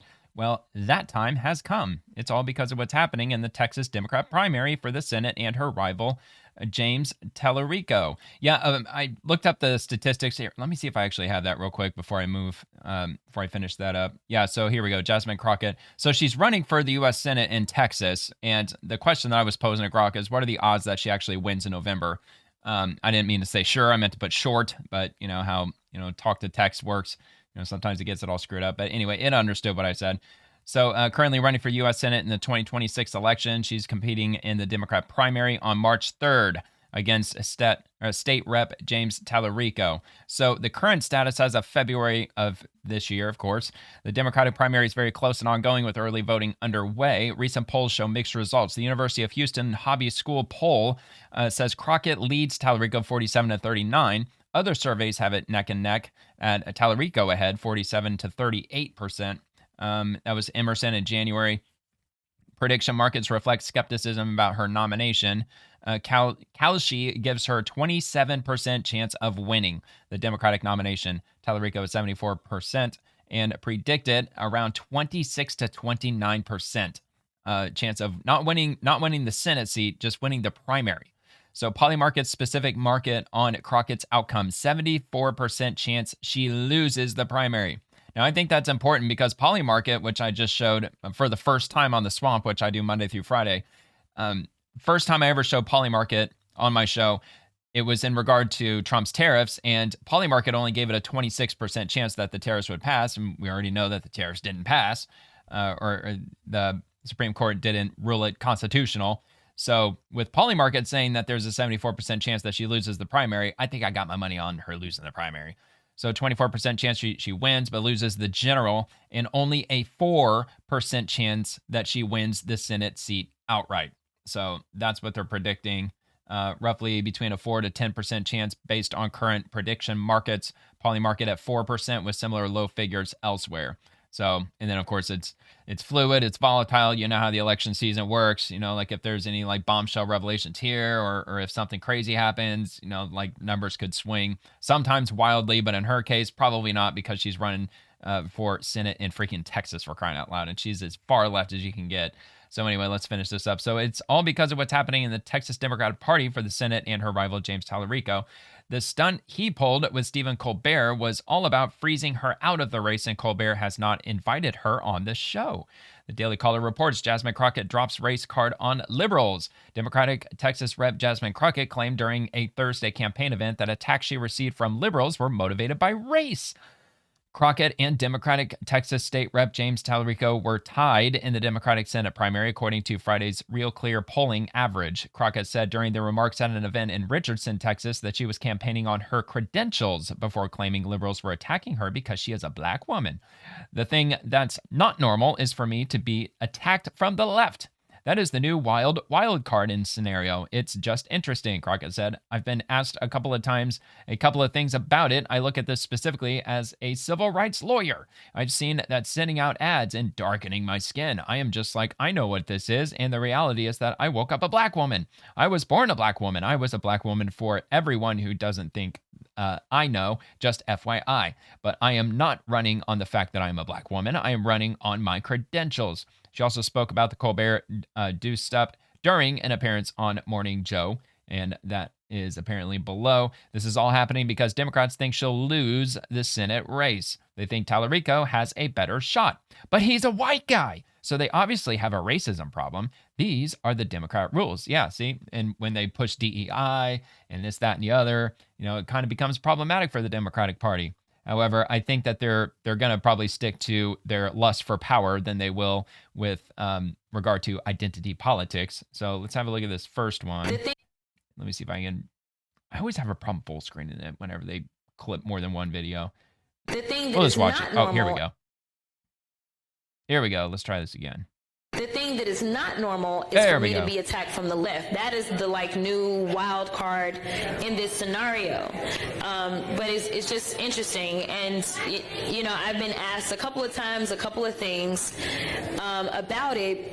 And, you know, I look at this specifically as a civil rights lawyer, and I see when they're sending out ads and they're darkening my skin, and I'm just like, I know what this is, right? And the reality is that, yes, I woke up a black woman. I was born a black woman. I know I'm a black woman, for everybody that didn't think I didn't know. Just FYI. Just FYI. But I am not running on the fact that I'm a black woman. I am running on my credentials. And frankly, if no one wants to talk about my credentials or what it is that they are going to do for you, then that should be what's most alarming. This election ain't about me. Election is about us. Yeah, but see, here's the thing, lady. You make everything a race issue. Every time she is in front of a camera, she's making everything a racism issue. And she's just too radical for Texas. I mean, you'd think with her being a lawyer that she might understand that she might have the common sense for understanding that, but obviously not. So this is Have Morning you Joe. received any additional clarity either from the Trump administration, from Tallarico's campaign, or from the Colbert Show about Anybody taking bets on if she's going to throw out anything that has to do with racism here? why Oh, shit. What did I do? Uh-oh. All right, we're good. this all happened in the first place? And has Colbert invited you on his show especially since Tallarico just announced that he raised $2.5 million off of this story? No, I've not been invited on Colbert prior to his interview. Yeah, and you probably won't be. Post his interview. Obviously, I've done Colbert twice in Let me the guess. past. Because he's so there were questions that people had about whether or not basically equal time, so to speak, had been offered to me in order to try to avoid Brendan Carr and his misinterpretation or his reinterpretation of the rules. The only information that I got was after this debacle took place. I did receive a phone call from the parent company, from a representative for the parent company, that basically said they did not tell them they couldn't air it. They just said, if you air it, just make sure that you offer the representative equal time. Now, obviously, I wasn't engaged in that conversation, so I cannot confirm the veracity of any statements, but I can confirm that I had never been asked to go on as it relates to kind of talking about the Senate race. Okay, wow, I would have lost that bet. I don't think she did say anything that was rooted in racism. All right, so anyway, that happened, and I think I've got one more with regard to Jasmine Crockett, I think.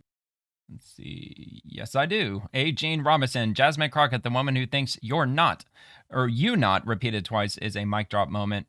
Like, congrats, sis, you just invented the world's most redundant sentence. Meanwhile, she's still trying to sell us on how she's the voice of Black genius.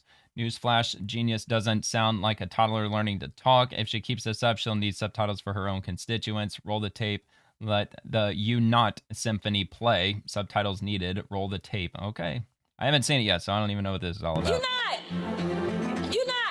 You know what I think is really interesting is how Jasmine Crockett is now saying that the left is playing tricks on her, like darkening her skin and... You're not. Listen, most black people are not Republicans simply because we just is like, y'all racist. I can't hang out with the KKK in them. Using... Oh my God, dude, this lady's retarded, man. The KKK were Democrats, lady. Racist tactics against her. Because these people, they are crazy. Because they always talk about how Christian they is. Yeah, I don't know how many of them on that side are getting divorced because they getting caught up sleeping with their co-workers, staffers, interns. Using racist tactics against her. You're not. We done picking cotton. We are. You can't pay us enough to find a plantation. You're not. And I'm gonna be the first one. You and your little friend off of Twitter. Y'all about to find out, all right? Now that she's running for senator, Daddy always said Democrats cannibalize themselves. The American people to know that when you stand up to a bully, you win. This young girl's gonna find out the hard way, isn't she? Yeah, I think she probably will. Most likely. Yeah, that was interesting. That said CapCut. I had CapCut for a little bit, and then they were made illegal in the United States. And if you paid a monthly subscription to CapCut, good luck. Because, yeah, that was a nightmare, having to try to get that canceled. All right, so Cam Higbee, California government paying protesters over $100 million. I have discovered that the state of California is using taxpayer funds to subsidize nonprofit organizations whose core function is to organize protests. And Chirla has taken over $100 million alone in taxpayer funds. Who the hell is this? All right, Chirla. It was formed in 1986 to advance the human and civil rights of immigrants and refugees, educate, organize, and advocate. So they're getting money directly from the government of California, apparently. Let's take a look. So here, let's see, show more. Taxpayer funds, according to the state expenditure website. Based on their website, Chirla's primary function is protest-related activities and left-wing advocacy. They have been protesting and advocating since 1986 and take credit for some Newsom policies. And here's the source. See where that pops up. It's going to be right here. But let me finish this first. If you support my work, please consider donating. And then they've got info there. So open.fiscal.california.gov, spending annual summary, broken down. I'm just trying to figure out where is the organization. This looks like just in totality. Let's take a look. So vendor name, the voucher line number, monetary amount. So Coalition for Human Immigration Rights, which is the CHIRLA, I'm assuming, and voucher line numbers. And then they've got the monetary amounts there. $115,104,817.11. Holy cow. Mission in history. Immigration Action Alert. Denounce another murder of community members by ICE. Saturday, January 24th, 6 p.m. They got the address at the federal building. And join CLUE and community members once more to stand in solidarity with families impacted by ICE violence who are grieving and demanding accountability. And that's in Los Angeles, nowhere near where the ICE shootings even happen. Nowhere even close. But yeah, so he says it's a thread. So what else does he have? So California government paying protesters over $100 million. CHIRLA's website and social media are flooded with photos and videos of their ranks protesting for an array of causes such as BLM, DACA, anti-ICE, Medicare, and health care for all. And let's see, California government paying protesters over $100 million on their website. CHIRLA admits that they engaged in electioneering through GOTV and takes direct credit for Newsom's $175 million COVID relief aid. If federal or state funds were used for electioneering, this may be a serious crime. There's no way of telling whether this occurred without looking at their books. And so this is on 2020. CHIRLA's Get Out the Vote campaign contacts 95,092 voters. They fight to include undocumented immigrants in COVID-19 relief at the hospital, state, and federal level. When Governor Newsom designates $175 million in COVID relief aid for undocumented immigrants. CHIRLA is one of 12 organizations to administer the program. They team up with UNO Productions to present Cuidate el Cuidatat. I have no idea. I can only speak English. A multi-celebrity virtual concert with headliner Lupillo Rivera to promote census participation in COVID-19 safety measures. And then CHIRLA opens an office in Compton, and they launch a student legal services initiative with offices based in 18 California college campuses. Much more to come. This is one of dozens I will continue releasing. Follow to see the rest. I did not sleep last night. I've been tirelessly researching to bring you the truth as an independent, self-funded journalist. You support my work, so on and so forth. I've heard of Cam Higby before. He's got a pretty sizable following, if I'm not mistaken. 412,000 followers. That's a sizable following. Okay, so yep, he's blown the lid open with this quote-unquote nonprofit who's taken hundreds of millions of dollars from taxpayers to organize protesting. All right. Love me when I'm gone. I love how this woman has the ability to trap the loony left into basically proving themselves to be wrong. This one is about minorities and their inability to get a valid ID, which on the right, we all know is totally absurd. You guys have an ID? Yeah, an ID? Yeah. Yeah, like you have a form of identification. Yeah. Okay. Do you think it's racist to ask every American citizen to present an ID when they go to vote in federal elections? No. Okay. Why not? I mean, like, you shouldn't be able to vote if you're not a citizen. Yeah. Yep. Right? And that's not racist, right? No. How would it affect minorities? Minorities can't get an ID? Good, bro. Go talk to someone else. Okay. All right. Maybe you need to think about what you're about to say, because you're about to tell me that minorities cannot obtain ID, which is super prejudice. Yeah, you heard it here first. You want to correct me, then maybe I'm wrong. That's not what you were going to say? I think you can go talk to somebody else. I'm good here. Oh, you're a minority. Are you affected when we implement voter ID? Not at all. No? No. Hey, she's a minority. I mean, you are too. She said that she's not affected by voter ID. I'm good. I'm done.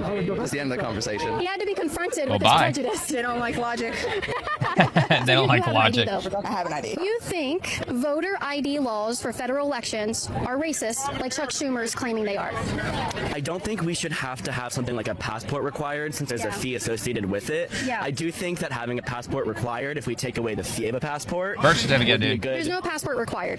Birth certificate. It's the option that we're going towards, and it's the first option listed. No, it's so not. That's an option birth that you certificate. can have to verify your identity when voting, but that's not the only thing. That's just one of the acceptable forms of requirement. And if it's just listed. Well, and it isn't a passport, isn't it like $100 or $100 and something to get a passport, which a birth certificate's more like $20.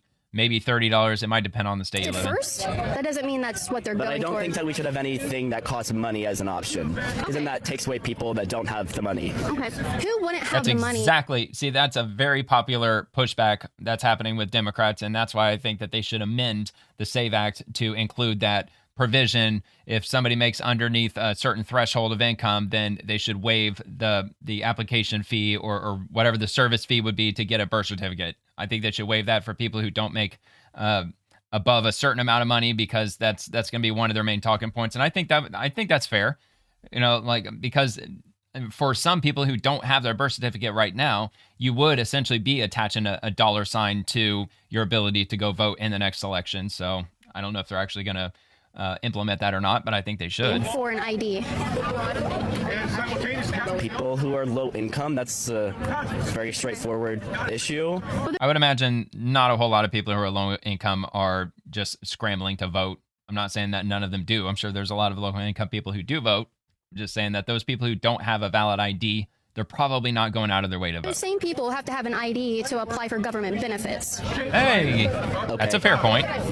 So how is it low-income people can have an ID to obtain benefits, government welfare, government programs and benefits, but you don't think they should have to have one to vote because it costs money? Uh-oh. Oh, I didn't say they shouldn't have to have one to vote. Okay, so you do believe in voter ID?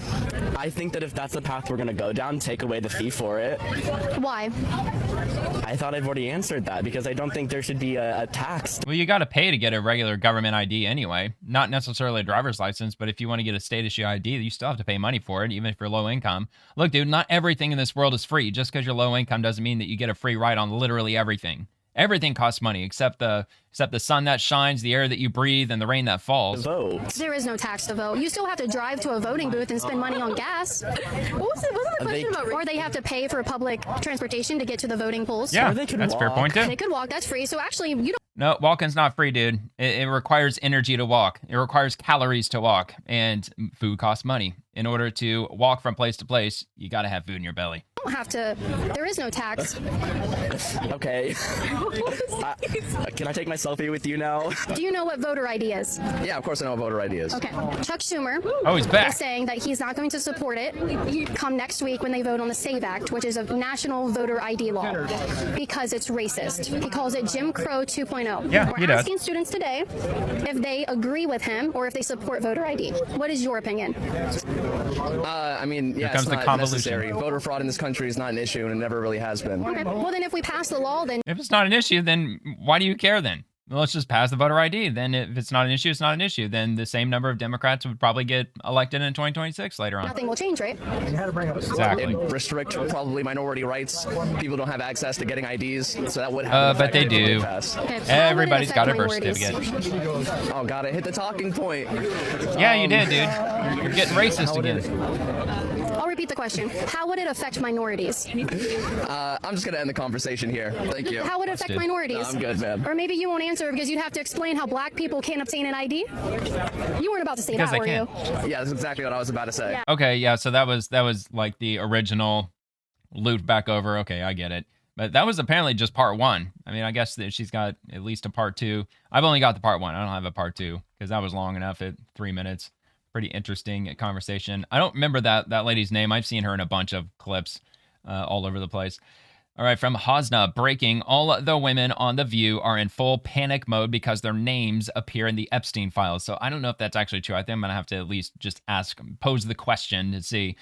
We did nothing wrong. All we did was go to some parties or something. What's your response to this? Make this go viral on X/Twitter. Let's go.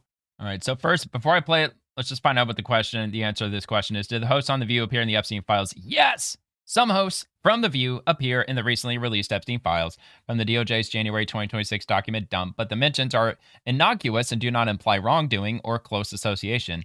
Yeah, but they were absolutely trying to damn Trump because Trump's name was in the Epstein files, and maybe other individuals were in there too. So they were certainly demonizing everybody that they didn't politically agree with. Whoopi Goldberg, she's mentioned in a 2013 email where someone asked Epstein if he would lend his private plane for her to travel to a charity event in Monaco, hosted by Julian Lennon's White Feather Foundation. Epstein declined. Nope, sorry, Whoopi, no plane for you.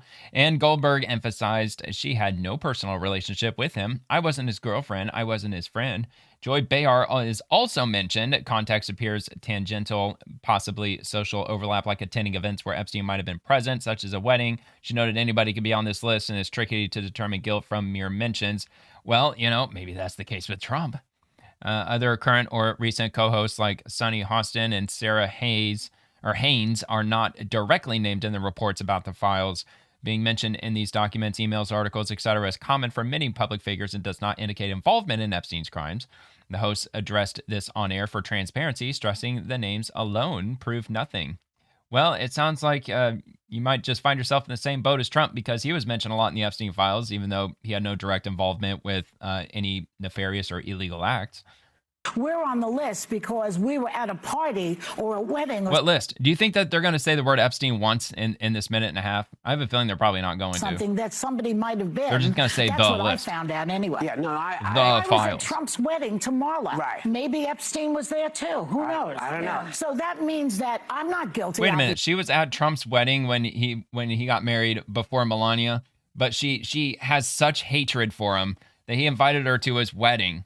You would think that anybody who you invite to your wedding, at least for the rest of your life, that you wouldn't have such a deep-seated, just hair on fire, brain dead leftist hatred toward Donald Trump. Crazy. But these other ones, how are you going to decide who's really guilty and who's not? I think it's tricky. I think it's very clear. Sorry, lady. You're in the Epstein files. That means you're guilty. According to the left. Why my name is if you're in the files, because you're guilty. Someone was looking for a plane, and that's what people do. They go to all the people who have someone was looking for a plane. Don't you mean you were looking for a plane to Monaco? Private planes and saying, "Do you have one?" Fancy pants Monaco. I didn't get on the plane. I didn't know they were looking for a plane. I had no idea that the plane that I was supposed to be on was no longer available. So I'm named in there like Whoopi Goldberg needs a plane. There are a lot of people that Marilyn Monroe is on the list. Yes. There were plenty of people that were Elvis also named in the list that may have not done anything wrong. Yeah. But I think that there are a lot of people that are on that list that God, they are really scrambling to cover their own asses, aren't they? I have no confidence, unfortunately. It gives me no pleasure to say this. But I don't have any confidence. Let me say it like this. I think that they are going to hold on, Joy. I think they're going to do it like, you know how you eat around an apple till you get to the core. Yes. I think that's how they're going to do it. They're going to eat all this stuff all around here, and then they're going to get, hopefully, then they'll get to the core. Man, could you imagine the screaming behind closed doors? You mean we have to do what? They have to talk about the Epstein files because they did not want to talk about this at all. But they had to get in front of it because apparently a lot of rumors were going around that they were in the Epstein files. And wow, it turns out, surprise, surprise, they're in the Epstein files. All right, so Sully, truck driver ignores low clearance trailer grounding signs and bottoms out on the railroad tracks. The crash in Shearts, Texas, I don't even know if I'm pronouncing that right, Shearts, Texas, is under investigation. To be fair, I don't think this has anything to do with illegal immigration or anything. I just came across this. It got almost 10,000 likes, almost 400,000 views, so figured I'd play it. Why not? It's the weekend.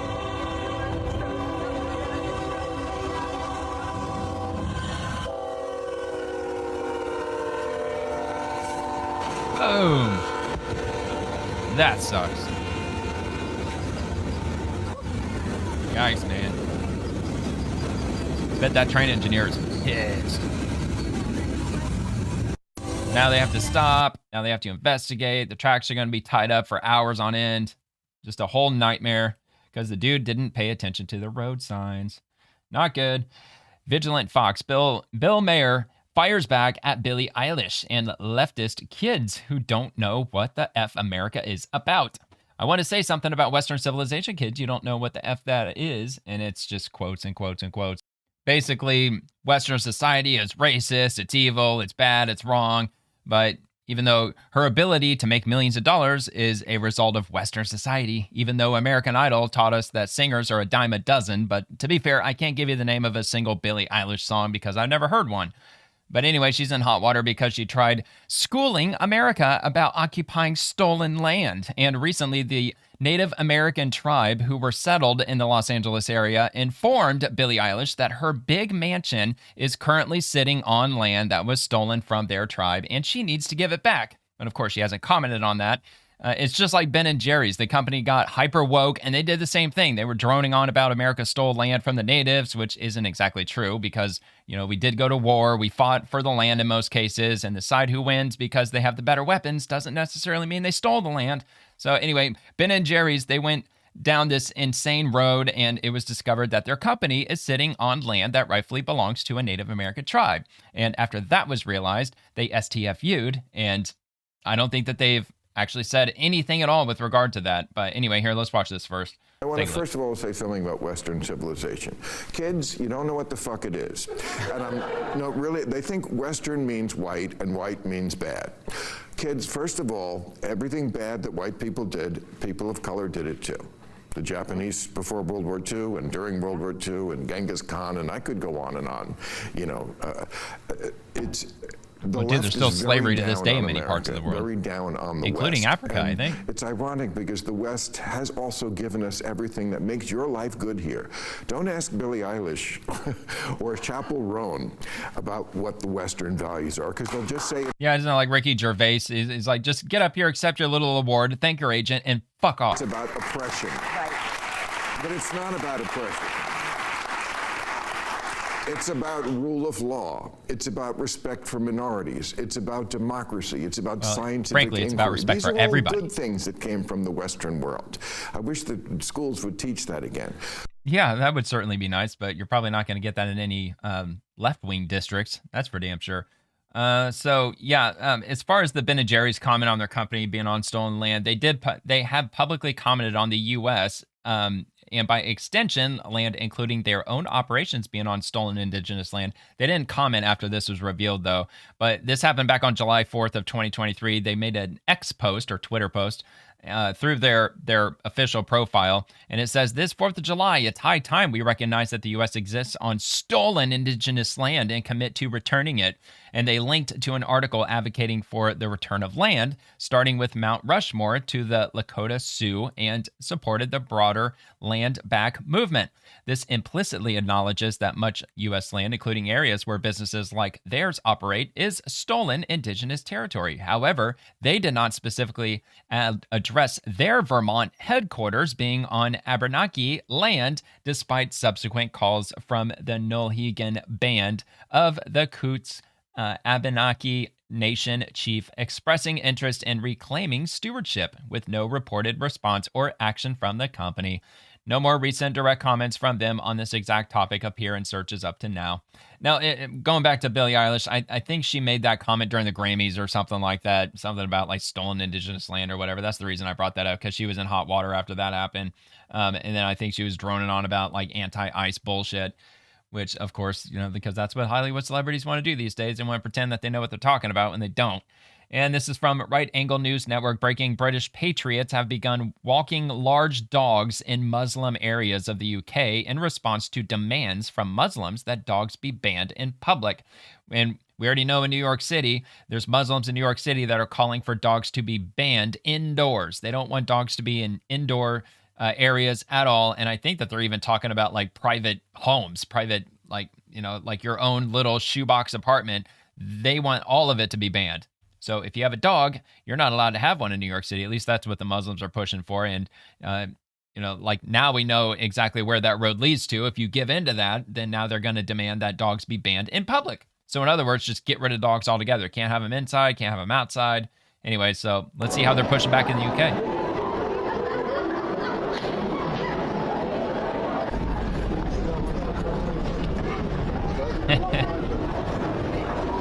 Muslim deterrent.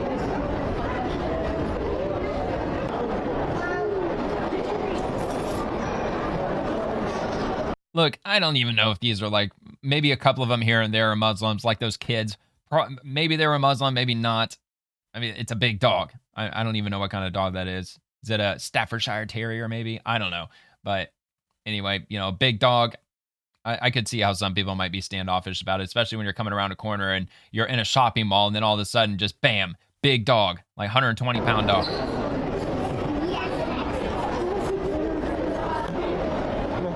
But yeah, obviously some people are not affected by it. Or like that, they're not worried about it.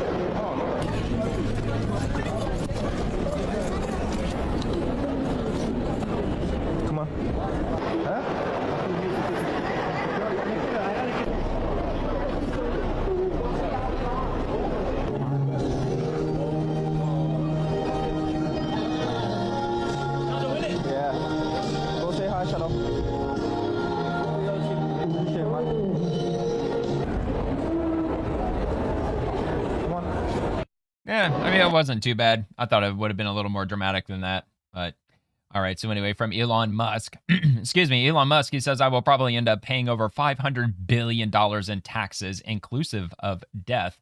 The death tax maybe? I don't know.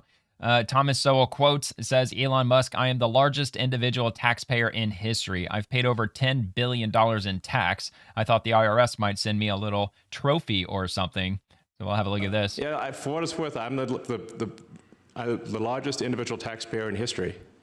So I paid $10 billion in tax, over $10 billion in tax. You're welcome. Like I sort of thought maybe the IRS would send me like a little trophy or something.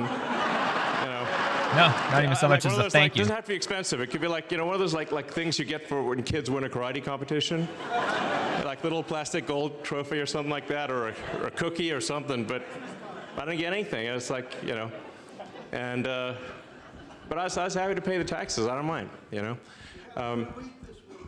it's a good week this week. Yeah, the stock market's a wild sort of roller coaster. I think just wait till the AI bubble bursts later this year. A lot of good sayings actually, but that's one of his sayings I believe rocky. is like having a publicly traded company is like having someone stand outside your house and yell house prices all day, and it's still the same house, and you're like, why is this person yelling house prices at me all day long? And that's what it's like being in a publicly traded company. They just yell stock prices at you all day long. And it's like, well, it's actually still pretty much the same company as yesterday. It's kind of weird being in a publicly traded situation. But anyway, I think we should simplify the tax code, get rid of a lot of exceptions and loopholes, and make it easy to. All right. Yeah. Well, for sure. Yeah. To simplify it would be surely nice. Simply taxing the rich. I don't know if that would necessarily be good enough. Obviously not. But yeah, Elon Musk doing stand-up, that would be kind of wild to see Elon Musk attempt stand-up. But I mean, if he were to sell some of his shares in anything, whether it's Tesla or whatever, if I'm not mistaken, he would have to pay a 35% capital gains tax, wouldn't he? So that would be on top of whatever income tax that he already has to pay.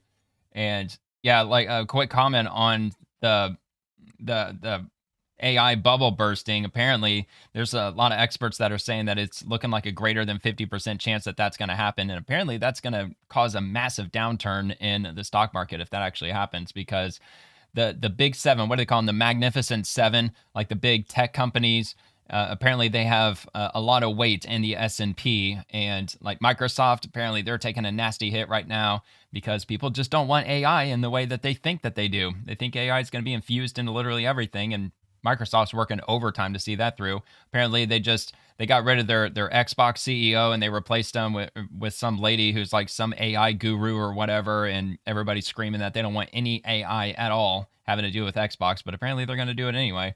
So yeah, I guess all these companies are so massively invested, like over $1 trillion worth of money that they have spent just on AI, and they've only got a few months to prove that it's profitable, and if not, then apparently they're going to start taking enormous hits in their valuation, and they think that might cause a domino effect that might drag us into a heavier recession. But if there's any silver lining to it, apparently it would cause housing to drop a lot. But I don't know, man. I guess we'll just have to wait and see what happens later this year. And this is from Liz Churchill. Holy shit, this is how it's done. I'm wondering if you're all pedos because you don't seem to care that children are being abused. So this lady was in front of some board or maybe a city council or something like that. Oh, here it is. Board of Supervisors meeting. Item 12, approve an ordinance amending Article XVB of the San Diego County Administrative Code relating to Health and Human Services charges and fees. I am wondering if you are all pedophiles, because you don't seem to care that children are being sexually abused. So the only thing I could ascertain is that you guys probably enjoy child porn. I don't know, right? You're not looking. I mean, if somebody claimed that I was, I would say, I absolutely am not. I wouldn't let it stand as fact, but you guys love to let it stand as fact that that's what's going on, because you're not willing to stop it. So, I mean, if you're willing to perpetuate it, what else could you be? You're going to shake your head, then do something about it. No, Monica, you're not a pedophile. Then why aren't you doing anything about the child abuse that's happening in the county? Because you don't care. If you cared, you would want to stop it. If you cared if it happened to your child, you'd want to stop it. If you cared if it happened to you, you'd want to stop it. Jim, what if it happens to your grandchild? What if? Would it matter then? Probably, right? It's so horrible to think about. Right. Next speaker, please. Oh, wow, man. Yeah, she was heated. I don't have any other context into that other than some Health and Human Services, something coming up. Apparently, there's a lot of abuses that are apparently happening in San Diego. I can't confirm any of that because I don't live anywhere near San Diego. I live in the state of Florida, so no idea what's going on over there. Not sure if there's anything here in the comments. That's my friend Audra. Oh, really? This is her account? I have the storm. Here's her account on X. So, yeah, she's got her a Rumble. She's got Facebook, Venmo. Let's see. It's time to name names, expose the predators, and pull them into the spotlight. Exposure is their kryptonite. The only way to dismantle the people-funded government-run child trafficking network is to reveal it. Join me in calling out the guilty. Wow, man. Well, that's good, man. She's an advocate for kids who are being abused. And we all know that the Biden administration allowed over 300,000 children to go missing, and they're still out there somewhere. The FBI, they found tens of thousands of them, but there's still hundreds of thousands that are still missing in this country. And it's shocking, and it's really terrifying if you just really stop and think about it for too long. I mean, I don't even want to think about how horrible that things could be. I mean, you think Epstein was bad. Good grief. God knows what's happening. So, yeah, anyway, yeah, that's her profile. So, yeah, she's got the video right there, it looks like.